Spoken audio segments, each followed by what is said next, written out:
I want you to take a second and visualize the last time you had to say no. Maybe it wasn't a life-altering decision. Maybe it was just an invitation to a Friday night drink session when your bones felt like lead and your brain was a static hum of exhaustion. Or perhaps it was a colleague sliding into your DMs at 4:45 p.m. with a quick favor that you knew would take 2 hours of your focus. In that moment, did you just say, "I can't make it"? Or did you feel a cold prickle of sweat on the back of your neck? Did your heart rate spike as if you were standing on the edge of a cliff? And then, did you find yourself typing a 3-paragraph manifesto? You didn't just decline, you provided an itemized receipt of your suffering. You listed your back-to-back meetings, your lack of sleep, the fact that your car is making a weird noise, and how much you really wish you could be there.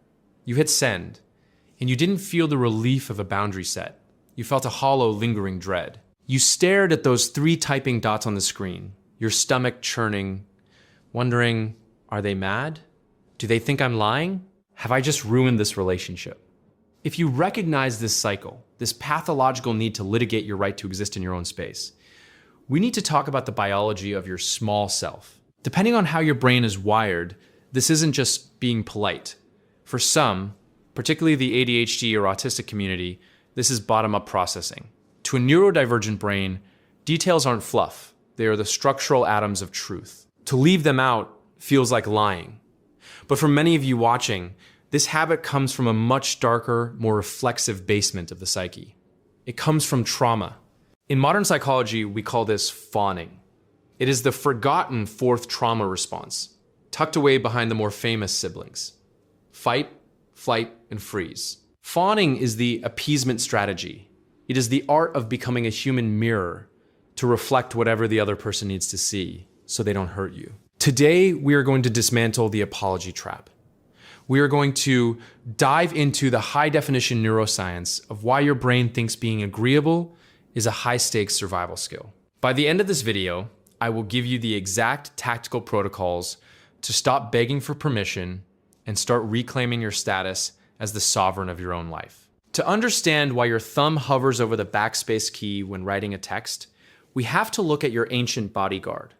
This is your amygdala, an almond-shaped cluster in the temporal lobe that serves as your brain's smoke detector. The problem is that for many of you, your smoke detector is wired to go off if someone so much as lights a candle. In the world of sensory processing, we often categorize people into 2 groups, the dandelions and the orchids. Dandelions make up about 80% of the population. They are hardy. They can grow in the cracks of a sidewalk. Social friction to a dandelion is just a minor annoyance, like a fly they can swat away. But for the remaining 20%, the supersensors, or orchids, the nervous system is wired to record the world in 8K resolution with Dolby surround sound, while everyone else is experiencing life in a grainy 720p. If you are an orchid, you don't just hear an argument. You process the microtension in a person's jawline. You detect the 200 millisecond delay in their reply. You feel the temperature of the room drop when someone is displeased. Fawning is the orchid's survival armor. It is a defense mechanism developed by children who learned very early on that safety was something they had to earn through performance. Perhaps you grew up in a house where a parent's mood was the weather system everyone had to live under. You learned to read the vibe of the front door opening. You became a master of staying small or anticipating needs before they were even expressed. This was a brilliant adaptation to avoid a narcissistic injury, that explosive, ego-driven rage from a high-conflict person, or to prevent providing a sadistic dopamine hit to someone who enjoyed the power of making you squirm.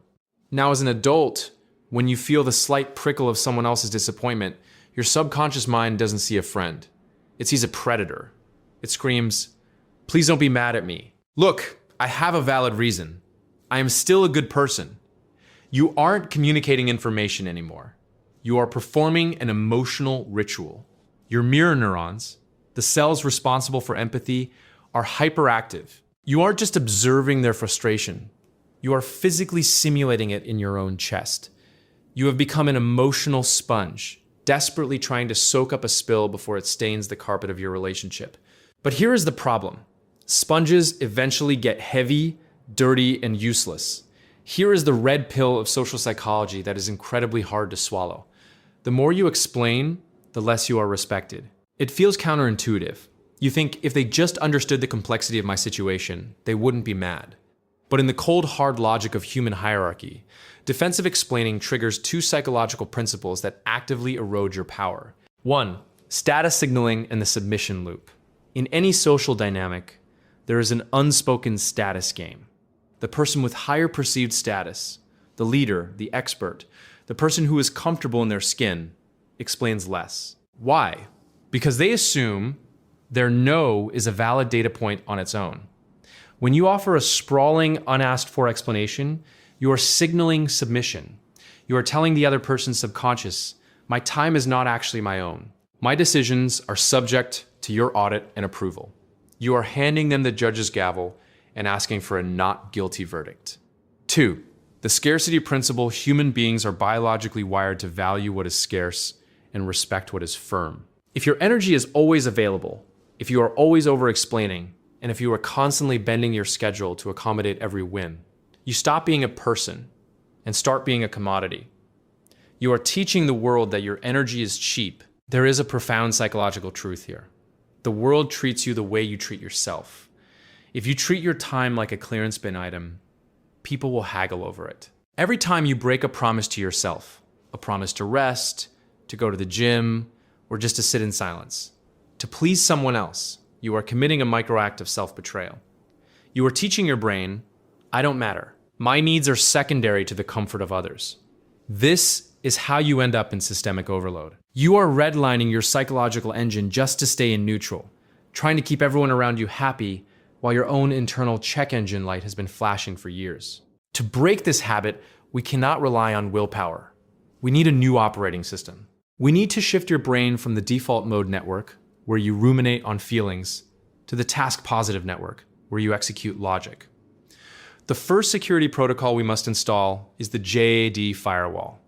JAD is an acronym used in recovery and boundary setting circles. It stands for justify, argue, defend, explain. These are the 4 behaviors that act as blood in the water for high conflict people. For an empathetic orchid, your instinct is to clarify. You think, if I explain my reasons, they will see I'm not being mean. But you must understand that with certain types of people, those playing a game of control rather than a game of connection, your explanations are not clear. They are ammunition.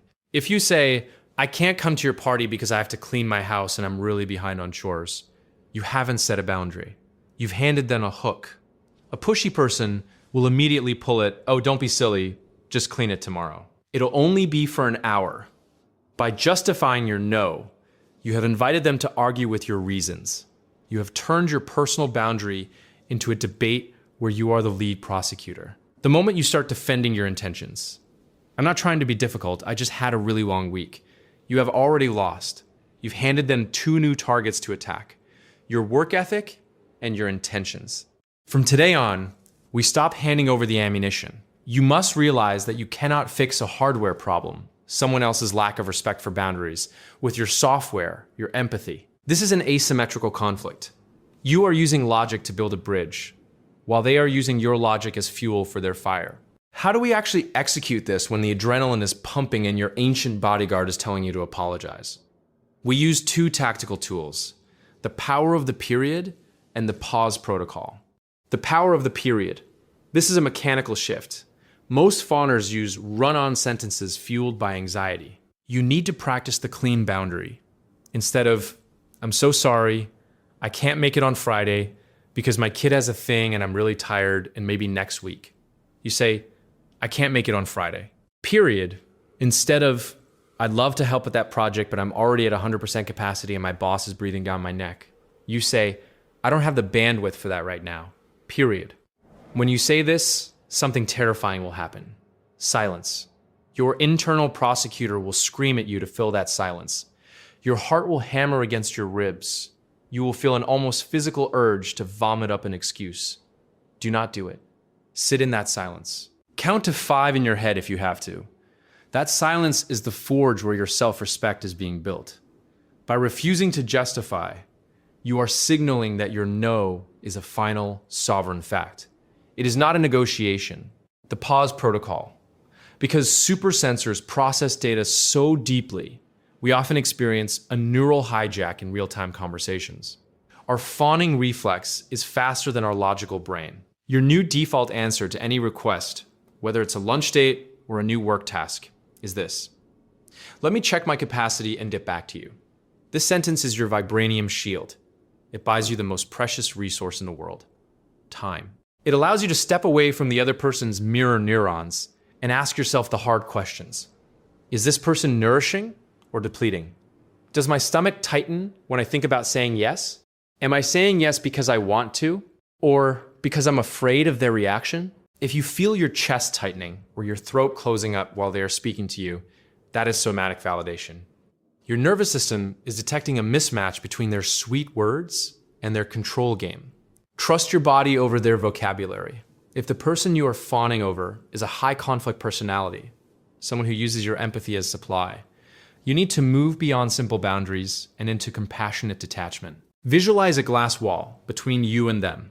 You can see them, you can hear them, but their emotional energy, their guilt tripping, their sighs, their poor me narrative hits that glass and slides down to the floor. It cannot penetrate your system. Stop asking, "Why are they doing this to me?" and start asking, "What must it feel like to be trapped inside a mind that needs this much control?" This shifts you from a victim state into an analytical state. However, a warning for the supersensors. Observation is not an invitation to save them. The glass wall is there to stop your savior reflex. You cannot love a machine into having a soul, and you cannot fix its broken circuitry with your tears. When you use the gray rock method, becoming as boring and uninteresting as a pebble, you cut off their dopamine loop. You respond to facts, not insults. You use the BIFF protocol: brief, informative, friendly, firm. You are never meant to be a dandelion. You weren't built to survive in every harsh, toxic climate and just deal with it. You are an orchid, and your job is not to toughen up until you're numb. Your job is to build your own greenhouse. Protecting your energy is not selfish. It is an act of preservation.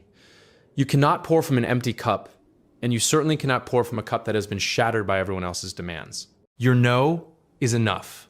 Your existence is valid without a 3-paragraph justification. When you start respecting your own energy, you act as a filter for your entire life. You will naturally repel the vampires who only wanted to use you, and you will begin to attract the gardener types, the people who see your value and respect your boundaries. You are the vanguard of awareness. The world needs your high-resolution radar, your deep empathy, and your attention to detail. But it needs you at full capacity, not running on the fumes of an apology. To help you install these boundaries immediately, I've put together a specialized resource, the Fawn Response Defense Protocol. It's a free PDF that includes scripting templates for the pause protocol and the JAD firewall. You can keep it on your phone so you can rehearse your boundaries before your ancient bodyguard takes over the controls. The link is in the description below. If this reframe brought you even a small amount of relief today, hit that subscribe button for Unordinary Mind. We are decoding the human experience one boundary at a time. And if you've ever wondered why you cry when you're angry, that emotional sweating that makes you feel weak when you're trying to be strong, you need to watch this video right here.